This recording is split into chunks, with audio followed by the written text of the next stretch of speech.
Ropeway का होना यहाँ पे बहुत बहुत अत्यंत आवश्यक था। उसका जो इनोग्रेशन था वो एक प्रॉपर वे में होना चाहिए कि भी जान को खतरा। माननीय मुख्यमंत्री जी, ये जैसे आपने बोला कोई मंत्री या कोई विधायक इसमें कोई राजनीति कर रहा है, तो वो मेरे एंड से मैं ये बोलूंगा कि बहुत गलत है। और ये ऐसा भाजपा का दावा है कि भाजपा के कार्यकाल में सेंट्रल यूनिवर्सिटी जो है उसका निर्माण कार्य शुरू हो चुका है। बार बार वहां पर जाया जा रहा है और निशानदेही ये सब कुछ आए दिन चलता रहता है। क्या लगता है कितने दिनों में काम शुरू? राजनीति का बहुत बड़े अपने आप को स्मार्ट समझते हैं उन लोगों ने भी दावे, लेकिन यहाँ पे अभी तक जो आप बोले आनन फानन में दौड़ दुड़ाई निशानदेही ये वो ऐसा कुछ नहीं है। पटिशन जो लोगों ने दायर की वो मामले सॉर्ट आउट नहीं, ये सिर्फ महज एक राजनीति है और काफी समय से राजनीति हो रही है। चुनावी वर्ष, उस पर राजनीति का माहौल, सियासी सत्ता में हर चेहरे आपके सामने रखेंगे। इसी बीच आज खास बातचीत भी हम एक शख्सियत से जरूर करवाएंगे। नमस्कार दर्शकों, हिम एक्सप्रेस टीवी में आपका बहुत बहुत स्वागत। मैं हूं आपके साथ पूजा कपूर और स्ट्रीम पर मेरा साथ दे रहे हैं संदीप जी। दोस्तों, खास बातचीत तो जरूर करवाएंगे, उससे पहले स्ट्रीम को साथ ही साथ अवश्य शेयर कीजिएगा, क्योंकि अब से लेकर लगातार हर उस चेहरे से आपको रूबरू करवाएंगे जो कि चुनावी वर्ष में अपना जीत का लोहा मनवाने के लिए जनता के बीच काम करेगा या जनता के बीच आएगा। तो इसी बीच आज खास बातचीत के लिए हमारे साथ जो राकेश चौधरी है वो मौजूद है। तो चलिए उनसे खास बातचीत जरूर करते हैं। सर, बहुत बहुत स्वागत है आपका। थैंक यू, नमस्कार। आपके चैनल के माध्यम से मैं समस्त धर्मशाला की जनता को अपना श्रद्धेय नमस्कार प्रस्तुत करता हूँ। जी सर, क्योंकि आपका चेहरा जो है नया नहीं है। धर्मशाला वासियों की अगर हम बात करते हैं, धर्मशाला में आप लंबे समय से रहे हैं और इससे पहले की अगर हम बात करते हैं, यहाँ पर चुनाव जो कि आज़ाद पार्टी से आप लड़ भी चुके हैं। कैसे देखते हैं धर्मशाला की सबसे बड़ी परेशानियों को और क्या लगता है कैसे उसका समाधान जो है वो किया जा सकता है? धर्मशाला के अंदर जिस तरह से जैसे आपने पूछा परेशानी है, तो आम जनमानस को बहुत सारी परेशानियों से जूझना पड़ रहा है आज की तारीख में।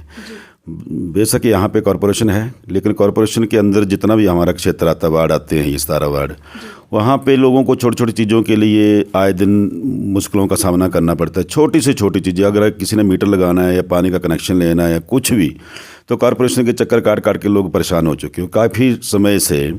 मतलब एक चीज़ की सैंक्शन के लिए कम से कम 1 से 2 साल लग जाते हैं। अब इनका जो लचर रवैया है वो क्यों है? या तो यहाँ पे प्रशासनिक कोई पकड़ नहीं है, यहाँ के जो हमारे जो मतलब शासन प्रशासन जो भी है यहाँ का, वो उनको सही तरीके से दिशा नहीं दे पा रहे हैं काम करने के लिए। और बहुत सारी चीज़ें हैं यहाँ पे। मैंने पहले भी बात कई बार कह चुका हूँ, मैं अब दोबारा आपके चैनल के माध्यम से पुनः मैं इस बात को कहना चाहता हूँ कि धर्मशाला में जैसे स्मार्ट सिटी है, स्मार्ट सिटी के नाम से धर्मशाला जानी जाती है और हिमाचल प्रदेश की सबसे पहली स्मार्ट सिटी धर्मशाला के अंदर आई थी। लेकिन जिस तरह से धर्मशाला को स्मार्ट बनाना चाहिए वो अभी तक कहीं दिखता नहीं है। ये अब क्यों नहीं हो पा रहा है, किसकी कमी है, वो जनता उसका जवाब आने वाले चुनाव में निश्चित तौर पे देगी। सर, दावे तो लगातार होते हैं कि जितना विकास भाजपा ने करवाया है शायद ही कभी करवाया हो कांग्रेस के कार्यकाल में या भाजपा के कार्यकाल में। बतौर आज़ाद प्रत्याशी मैं तो मतलब इस पे मतलब टिप्पणी तो करूँगा। और जो जैसे आपने बोला कि भाजपा या कांग्रेस, ये दोनों सरकारें, दोनों पार्टियों की सरकार यहाँ पे रही है। तो कांग्रेस वाले बोलते हैं हमने विकास कराया, भाजपा वाले बोलते हैं हमने विकास कराया, लेकिन सही मायनों में विकास कहाँ हुआ है वो उसका जवाब मैंने आपको पहले ही बताया है। उसका जवाब आने वाले चुनावों में जनता देगी जी। ठीक है ना? और विकास कराया तो जनता ने लोगों को जनता ने उनको वोटें दी हैं। और मैं तो ये समझता हूँ कि जो भी सत्तासीन रहेगा उसको काम करना ही पड़ेगा, चाहे वो कोई भी है, चाहे कांग्रेस का है, चाहे भाजपा का है, चाहे आज़ाद प्रत्याशी के रूप में कोई भी कैंडिडेट है। जी बिल्कुल।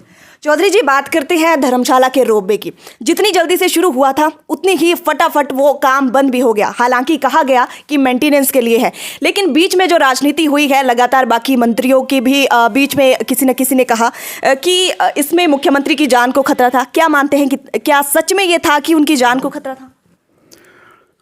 प्रदेश के मुख्यमंत्री बहुत बड़ा पद होता है और उनकी जो सुरक्षा है वो निश्चित तौर पे पूरे प्रदेश की मतलब जो हमारी सुरक्षा एजेंसी है उनका मतलब फर्ज है। और कोई भी ये नहीं चाहेगा कि मुख्यमंत्री जी की जान को खतरा हो। रोपवे की जहाँ तक बात है, ये रोपवे जैसे आपने बोला संभवतः 1 या 2 दिन चला और उसके बाद ये खड़ा हो गया। अब आनन फानन में किन हालातों में इसको इतनी तेज़ी से इतनी फटाफट इसका इनोग्रेशन करने की पता नहीं क्या जरूरत आन पड़ी थी, लेकिन कुछ लोगों ने यहाँ पे अपनी महत्वाकांक्षा को आगे बढ़ाने के लिए, लोगों के बीच अपने आप को प्रस्तुत करने के लिए उसको ज़बरदस्ती मतलब उस मोड में लाया। मैं ये नहीं बोल रहा हूँ कि चुनावी वर्ष के बाद उसकी इनोग्रेशन होती, क्योंकि रोपवे हिमाचल के लिए, वो धर्मशाला के लिए, क्योंकि धर्मशाला जो वो पर्यटन की दृष्टि से बहुत ही मतलब नंबर 1 पे कॉन्स्टिट्यूंसी है ये। यहाँ पे दलाई लामा जी है, यहाँ पे बागसू नाग है, यहाँ पे बहुत कुछ है, डल झील है, सारा कुछ। और उस दृष्टि के चलते रोपवे का होना यहाँ पे बहुत अत्यंत आवश्यक था, लेकिन उसका जो इनोग्रेशन था वो एक प्रॉपर वे में होना चाहिए था। उसकी जो हर एक जो स्थिति थी कि वो सही तरीके से चले और चलना चाहिए, लगातार चलना चाहिए। एक दिन चला के अगर वो बंद पड़ जाता तो लोगों ने तो उस पर बातें करनी है, टिप्पणी तो निश्चित तौर पे उस पर होगी। अब ये जो टेक्निकली ये जो बात कर रहे हैं भी, इसमें टेक्निकल फॉल्ट आ गया, तो उसको टेक्निकली जो फॉल्ट है ये कोई नॉर्मल कोई आदमी तो कर नहीं पाता है। इसके लिए कोई जो भी एजेंसी है, जो भी कार्य यहाँ पे कर रहे हैं, फ़ौरन से जो यहाँ पे टेक्नीशियन आए हैं, जो वर्क कर रहे हैं इसका, तो उनकी जो राय थी, ये उनको एक तसल्ली से काम कराने के बाद ही इसका इनोग्रेशन का, ये किसी की भी जान को खतरा। माननीय मुख्यमंत्री जी, ये जैसे आपने बोला कोई मंत्री या कोई विधायक इसमें कोई राजनीति कर रहा है, तो वो मेरे एंड से मैं ये बोलूँगा कि बहुत गलत है और ये ऐसा नहीं होना चाहिए। लेकिन जहाँ तक रोपवे की बात है, मैं मतलब माननीय मुख्यमंत्री जी से ये आवाज़ उठाता हूँ आपके चैनल के माध्यम से कि रोपवे जो वो चलना चाहिए, क्योंकि टूरिज्म की दृष्टि से रोपवे बहुत महत्वपूर्ण चीज़ है यहाँ पे। सर आगे बढ़ते हैं, सेंट्रल यूनिवर्सिटी के मुद्दे को अगर उस पर बात करते हैं। लंबे समय से हर किसी ने राजनीति, बड़े बड़े दिग्गज नेता राजनीति कर गए हैं उस पर। अब जाके भाजपा का दावा है कि भाजपा के कार्यकाल में सेंट्रल यूनिवर्सिटी जो है उसका निर्माण कार्य शुरू हो चुका है। बार बार वहां पर जाया जा रहा है और निशानदेही, ये सब कुछ आए दिन चलता रहता है। क्या लगता है कितने दिनों में काम शुरू होगा? जिस तरह से आपने सेंट्रल यूनिवर्सिटी का जो मुद्दा है यहाँ पे बहुत ज्वलंत मुद्दा है मेरे हिसाब से, और ये कम से कम 12 सालों से पेंडिंग चल रहा है। आज दिन तक जहाँ तक सेंट्रल यूनिवर्सिटी का सवाल है, मुझे लगता है कि सेंट्रल यूनिवर्सिटी बन के तैयार हो जानी चाहिए थी। लेकिन जैसे आपने कहा कि ये राजनीति का अखाड़ा बन गया हुआ है, 100% राजनीति का अखाड़ा। बहुत बड़े बड़े लेवल के यहाँ पे मंत्री जो अपने आप को बहुत बड़े विजनरी मंत्री बोलते हैं, जो बहुत बड़े अपने आप को स्मार्ट समझते हैं, उन लोगों ने भी दावे किए थे। लेकिन यहाँ पे अभी तक जो आप बोले आनन फानन में दौड़ दुड़ाई, निशानदेही, ये वो, ऐसा कुछ नहीं है अभी तक। ये लोगों को बरगलाने की बात है।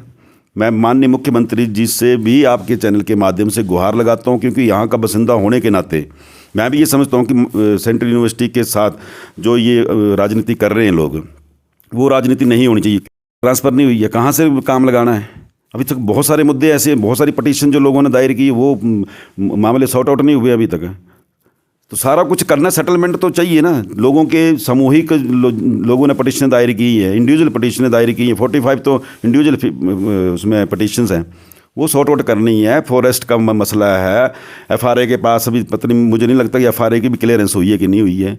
लेकिन कुछ लोगों ने अपने अपने दावे की, जी हमने 600 करनाल करा दी, हमने 25 बीघे करा दी, हमने 25 एकड़ करा दी। लेकिन जो हो गई है, जो ज़मीन सेंट्रल यूनिवर्सिटी के नाम ट्रांसफ़र हो चुकी है, उस पर आप इंफ्रास्ट्रक्चर का काम स्टार्ट करिए उस पर, उसमें क्या दिक्कत है? लेकिन ये सिर्फ महज एक राजनीति है और काफ़ी समय से राजनीति हो रही है। और जहाँ तक इसको राजनीति का मुद्दा बनाना जो है ना, मैं नहीं समझता हूँ कि as a leader, as a नेता, एज ए समाज सेवी, लोगों को जब आप लोगों के बीच वोट मांगने के लिए जाते हैं, तो लोगों को बड़े बड़े झूठे सच्चे वादे मतलब या उनके साथ कर लेते हैं। अगर धरातल पे अगर आप उनको पूरा नहीं कर पाते हैं, तो आप ऐसे जनता को मूर्ख भी नहीं बना सकते हैं। लेकिन सर, इसके साथ विधायक विशाल नहरिया की अगर हम बात करते हैं, खास बातचीत हमने की इंटरव्यू के दौरान, उन्होंने बोला कि मार्च के पहले हम सेंट्रल यूनिवर्सिटी का निर्माण कार्य जो है वो शुरू करवा देंगे, और बहुत ही जोश से उन्होंने ये सब कुछ कहा था। क्या लगता है वाकई में ही मार्च में निर्माण कार्य जो है वो शुरू हो जाएगा? अगर ऐसा होता तो विशाल नहरी जी को, वो यहाँ के स्थानीय विधायक हैं, तो मैं उनको आपके चैनल के माध्यम से बधाई देता हूँ। लेकिन ऐसा होगा इसकी मुझे संभावना नज़र नहीं आ रही है, क्योंकि प्रैक्टिकली हूँ मैं भी, और मुझे भी इसके तथ्यों के बारे में पूरी जानकारी रहती है। लेकिन अगर ऐसा होता है तो निश्चित तौर पे होना चाहिए। सेंट्रल यूनिवर्सिटी के ऊपर किसी प्रकार की कोई राजनीति होनी नहीं चाहिए, क्योंकि इस वक्त वो स्थानीय विधायक हैं, तो उनका फ़र्ज बनता है कि वो लोगों के लिए कार्य करें।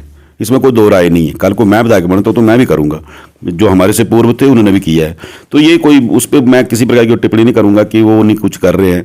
अगर 2 साल वो उन्होंने वैसे ही लोगों से अनटच रहा कि मतलब 2 साल बिता दिए, अब चुनावी वर्ष में अगर वो एक्टिव हुए हैं तो अच्छी बात है, होना चाहिए, होना चाहिए। सर, आप भी एमएलए के लिए दावेदार हैं, क्या लगता है, क्योंकि अगर आपको मौका मिलता है, किस तरह से क्या जो काम है सबसे पहले करवाएंगे, सबसे पहले किनको इम्पोर्टेंस देंगे, किन कामों को? धर्मशाला के अंदर बहुत सारी जनता, जो आज की जनता है वो बहुत ज़्यादा त्रस्त और प्रस्त है इस वक्त, क्योंकि विकास की बात करें तो विकास के लिए भी बहुत सारी बातें हैं, जो भी बहुत सारा विकास जो अभी यहाँ पे करने को बाकी है। और एक बेरोजगारी बहुत बड़ा मुद्दा है हमारे पास, सेंट्रल यूनिवर्सिटी बहुत बड़ा मुद्दा है जिसके ऊपर कार्य करना है हमें।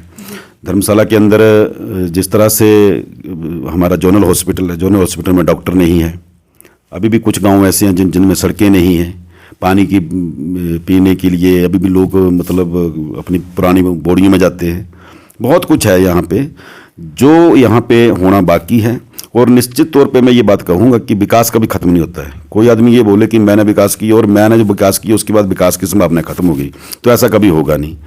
लेकिन जो लोग कॉरपोरेशन के अंदर जिस तरह से वार्ड्स के अंदर लोगों को परेशानी आ रही, लकड़ी काटने के लिए प्रॉब्लम है, बिजली का बिल देने के मीटर लगवाने के लिए प्रॉब्लम है, अपने घर की एनओसी लेने के लिए प्रॉब्लम है, मतलब हर एक किस्म से इतनी ये छोटी छोटी प्रॉब्लम्स और इनके लिए लोग इतने ज़्यादा डिस्टर्ब हो चुके हैं।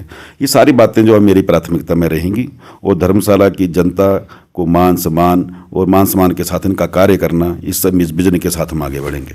सर, आपको नहीं लगता, क्योंकि मुख्यमंत्री जयराम ठाकुर के द्वारा इस वक्त जो तमाम घोषणाएं की गई हैं, चुनावी वर्ष आने वाला है, अब जाके एंड में ये तमाम घोषणाएं हुई हैं, वो चाहे पे बैंड को लेकर हो, कर्मचारी संघ को लेकर हो, बिजली को लेकर हो, बहुत सारी घोषणाएं जो हैं जनता की भलाई के लिए की गई हैं। क्या लगता है इससे पहले इस पर क्यों नहीं अमल किया गया? अंत में जाकर ही ये भाजपा के द्वारा मास्टर स्ट्रोक क्यों लगाया जा रहा है? निश्चित तौर पे चुनावी वर्ष है तो आपको भी इस चीज़ का तो वैसे पता है कि वो जनता भी इस चीज़ को जानती है कि चुनावी जो वर्ष होता है उसमें बहुत सारी मुख्यमंत्री जी के पिटारे से बहुत कुछ निकलता है बाहर, ताकि वो आने वाला जो नेक्स्ट चुनाव होता है धर्मशाला की नहीं पूरे हिमाचल प्रदेश की जो परिपाटी है, यहाँ पे कोई इक्का दुक्का विधायक को जो रिपीट करते हैं और सरकार तो कभी रिपीट हुई नहीं है। लेकिन जिस तरह से मुख्यमंत्री जी काम कर रहे हैं और इनको लगता है कि हमारी सरकार रिपीट होगी, वो जिस तरह से आपने बोला कि ये जो पे बैंड है या कुछ अन्य जो लोगों को या कर्मचारियों को उन्होंने अपने जो घोषणाएं की हैं उनको अमली जामा पहनाएं, ताकि लोग पुनः जयराम ठाकुर जी की सरकार बनाएं। सर, घोषणाएं रह जाएंगी या अमल भी होगा, क्या लगता है? अरे इसके लिए तो माननीय मुख्यमंत्री जी जवाबदेही होंगे, मुझसे बेहतर वही जानते हैं। अगर वो ऐसा करेंगे, घोषणाएं करते हैं कि घोषणाओं को अमली जामा पहनाते हैं, वो उनके ऊपर डिपेंड करता है। अगर अमली जामा पहनाएंगे तो हम उनको बधाई देंगे और निश्चित तौर पे मैं भी पर्सनली चाहूँगा कि वो अच्छा कार्य करें, तो ताकि वो सरकार पुनः हिमाचल प्रदेश में अपनी स्थापित करें। जो परिपाटी चली हुई है हिमाचल प्रदेश के अंदर कि एक बारी राम की दूसरी लक्ष्मण की, उसको तोड़ के थोड़ा सा नया करें। इस पर क्या विचार है सर? क्या लगता है 2022 में भाजपा दोबारा से जनता के बीच रहेगी या फिर उनको हार का सामना करना पड़ेगा? जिस तरह से इनका संगठन है और ग्राउंड स्तर पे जो लोग कार्य कर रहे हैं उनका अगर लोगों से राय लेंगे और कुछ हैं, जिस तरह से हम सुन रहे हैं संगठन की तरफ से कि बहुत सारी टिकटें जो भी काटनी है, मतलब जब आप विधायक बन गए और पूरे 4 साल आप मतलब सर्प की तरह कुंडली मार के बैठे रहे और काम नहीं किया और चुनावी वर्ष में आप बड़े बड़े एक्टिव हो गए, तो लोग इस चीज़ को समझते हैं और लोग इसका जवाब भी देंगे, इसमें कोई दो राय नहीं है। लेकिन संगठन है भारतीय जनता पार्टी की कार्यशैली कुछ अपनी तरीके की कार्यशैली है। ये बहुत बड़े बड़े मंत्रियों की टिकटें काट देते हैं, विधायकों की टिकटें काट देते हैं। अगर जो काम करने वाले और एनर्जेटिक आदमी को आगे लाएंगे तो जरूर इनकी सरकार बनेगी, मैं तो ये बोलूँगा जी। सर, आज धर्मशाला में मुख्यमंत्री की बैठक जो है वो हुई है, ऐसे में प्रदेशाध्यक्ष जो है वो गायब है, क्या लगता है क्यों ऐसा है? अरे इनके संगठन की बातें अब मैं इसमें क्या टिप्पणी करूँगा। अगर सुरेश कश्यप जी की बात कर रहे हैं यहाँ पर, सुरेश कश्यप जी शायद एक दिन पहले यहाँ पे थे आई थिंक, तो वो तो इनका अंदर का मामला, इसमें मैं कुछ बोलूँगा नहीं कि सीएम साहब, क्योंकि पूरा प्रदेश के वो मालिक हैं, वो अब कहाँ पे उनके मतलब कार्यक्रम है वो उनको पता होगा, मुझसे बेहतर पता होगा। लेकिन इस पर मैं कुछ ज़्यादा बोलूँगा नहीं, क्योंकि मैं इस पर टिप्पणी मेरी बनती नहीं। मैं तो वैसे भी इंडिपेंडेंट आदमी हूँ, मैं तो भाजपा या कांग्रेस, मेरे लिए तो सभी दल जो बराबर हैं, वो मैं भाजपा की बड़ी स्तुति करूँ या कांग्रेस की बड़ी ये करूँ, मुझे ऐसा कुछ नहीं है। जो अच्छा कार्य कर रहा है मैं उसके साथ हूँ बस। सर, अंतिम सवाल रहेगा मेरा, 2022 में चुनाव आने वाले हैं, ऐसे में क्या राकेश चौधरी इस बार भी क्या एमएलए पद के लिए टिकटार्थी रहेंगे? हाँ, मतलब लोगों ने इतना प्यार दिया है। और बाईपोल जब होता है तो बड़े बड़े दिग्गज, आज जनता का जो इतिहास है, बड़े बड़े दिग्गजों की हवा वहाँ पे मतलब निकल जाती है। और हमारे भी मतलब हमारे साथ भी ऐसा हुआ है, क्योंकि पूरा प्रदेश का संगठन, पूरी सरकार हमारे अगेंस्ट चुनाव लड़ रही थी। सरकार बनाम राकेश चौधरी चुनाव हुआ है और उसमें अगर 17,000 वोट हमें लोगों ने दिए तो बहुत बड़ी अचीवमेंट है मेरे लिए। तो एक बिले स्तर का आदमी हूँ मैं, छोटा सा आदमी, राजनीति कोई बैकग्राउंड नहीं था, एक पंचायत का प्रधान था। उसके बाद अगर इतना बड़ा अचीवमेंट मतलब हुआ है, प्राप्त किया, तो मेरे लिए तो बहुत बड़ी बात है ये। लोगों का मैं आपके चैनल के माध्यम से बहुत ज़्यादा धन्यवाद करता हूं। और आपके चैनल के माध्यम से मैं उन लोगों को भी ये मैसेज देना चाहता हूं कि 2022 का जो चुनाव है वो निश्चित तौर पे हम चुनाव लड़ेंगे। और अब देखते हैं कि कौन सी पार्टी हमें टिकट देती है, चाहे कांग्रेस दे, चाहे भाजपा दे, चाहे कोई अन्य हो, लेकिन टिकट के साथ चुनाव होगा। और 100% चुनाव की जो जीतने की जो क्षमता है वो हमें भरपूर है। और जनता का प्यार हमें बहुत ज़्यादा मिल रहा है और जनता दिल से चाह रही है कि राकेश चौधरी आने वाले 2022 में उसको हम एमएलए बनाएंगे। जी सर, टिकट की इस रेस की अगर हम बात करते हैं, इससे पहले भी आपने बराबर की टक्कर जो है वो पहले दी है, दूसरे नंबर पर आप रखे हैं। इस बार अगर जनता आप पे प्यार जताती है, भरोसा जताती है, कितना खरा उतर पाएंगे उनकी उम्मीदों पर? बिल्कुल, जो सामने वाला कोई भी रहेगा, चाहे एक पार्टी हो, चाहे दो पार्टी हो, जो भी, उनकी जमानत जब्त कराना मेरा लक्ष्य है। जी, यही है। बहुत बहुत शुक्रिया सर। जरूर बेबाक और बेधड़क राकेश चौधरी जी से खास बातचीत की है। अब जरूर ये देखने वाली बात होगी कि क्या 2022 में आने वाले चुनावों में उनका चेहरा आपको नजर आता है या नहीं आता है, ये तो खैर देखने वाली बात होगी। फिलहाल के लिए मुझे दीजिए इजाजत, और इस तरह से हर चेहरे से आपको रूबरू करवाते रहेंगे। देश प्रदेश की हर छोटी बड़ी खबर के लिए हिम एक्सप्रेस टीवी के साथ जरूर बने रहे। नमस्कार।